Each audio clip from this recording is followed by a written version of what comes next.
Hey guys, it's Metro, and today I wanted to talk about a few questions that frequently come up on my stream over at twitch.tv/Metro in regards to Soldier.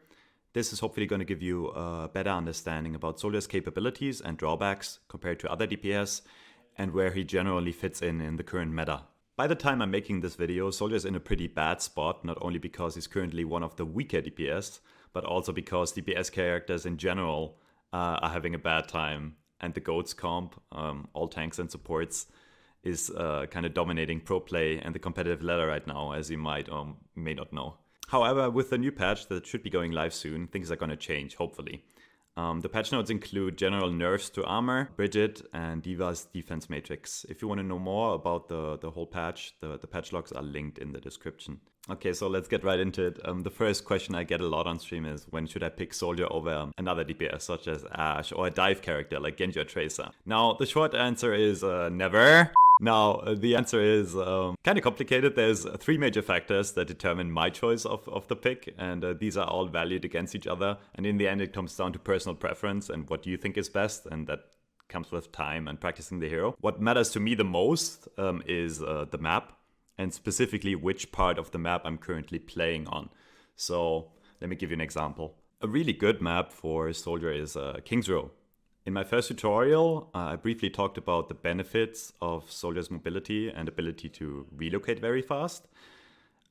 This map has a very abusable high ground that pretty much runs from first point all the way up to where you capture or where you defend the second point.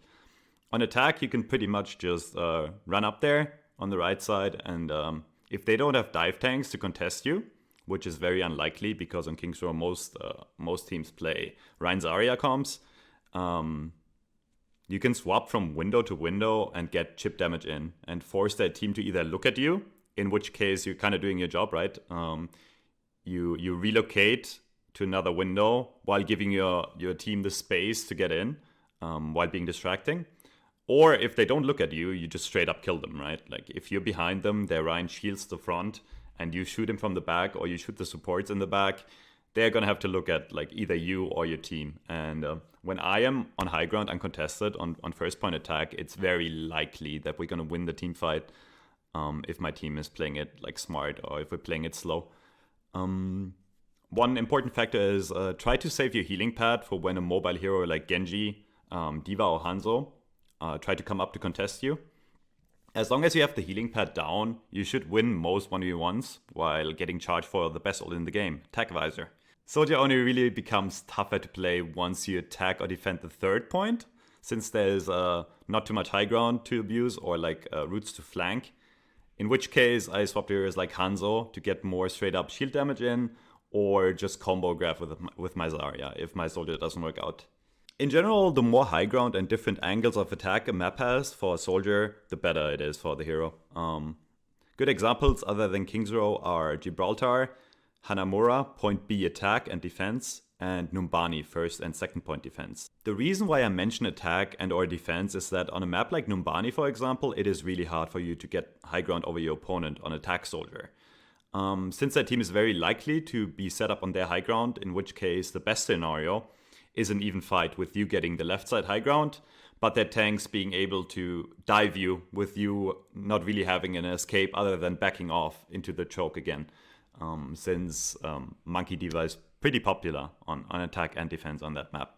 In which case I would just go for another hero on attack. What I like to do is go Tracer and just try to like flank their high ground from behind. An example for a really bad map for a Soldier is Temple of Anubis, especially second point. There's nowhere for you to go in terms of high ground or flanking routes, right? So you pretty much just sit behind your shield shooting on both attack and defense, when there's probably better alternatives like Hanzo or just straight up dive like Tracer, or a really good pick that I like to play on Temple of Anubis is Sombra. Other than the map you're currently playing, the choice of hero also really depends on yours and their lineup. If the other team does not have a Pharah, I generally don't like to go Soldier when we already have a hit scan like McCree, Widow or Ashe. If my team is running a dive heavy comp, we already have a dive hero like Genji or Tracer, Soldier can be a really good choice to put pressure on them and allow your dive tanks to pick off healers in the back. A really important factor in that comp is that you communicate well with your team. What I like to do is call out low targets in order for my tanks or my other dive DPS to know who to focus on. So callouts in a dive comp with soldier is really important.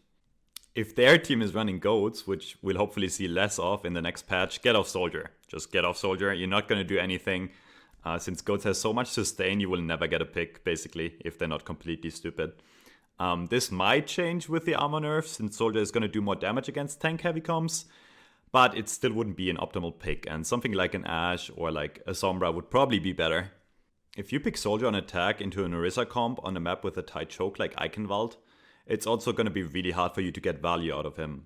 I personally love playing soldier against dive comps, predicting their tank's movement. If you force a monkey or a diva or both of them to jump on you, and you get out alive, you can win your team the team fight by just doing that, nothing else. If their dive tanks dive you, you run away, get a different angle, and you shoot their squishies, or your team gets on their DPS / supports. In the meanwhile, you can win the fight just by doing that.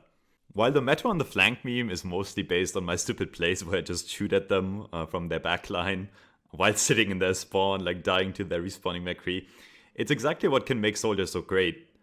Some heroes can create a lot of space for your team, like Tracer, and some heroes take a lot of space, like Ashe. Soldier can be one or the other. You could either run around like an idiot, making their team waste resources on you, or they ignore you and you're free to deal just as much damage as you want. So in summary, picking soldier really comes down to the map you're playing and the composition your team is running and their team is running.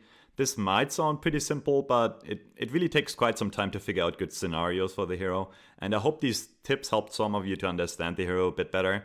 I'm planning to do tutorials every second week from now on YouTube. So if you have any questions in regards to soldier or the game in general or other heroes, feel free to post them in the comments, and I will try to cover them as much as possible. As always, you can catch me live on Twitch every day starting from 2 PM Central European Time. Thank you for watching, and I'll see you guys on the flank.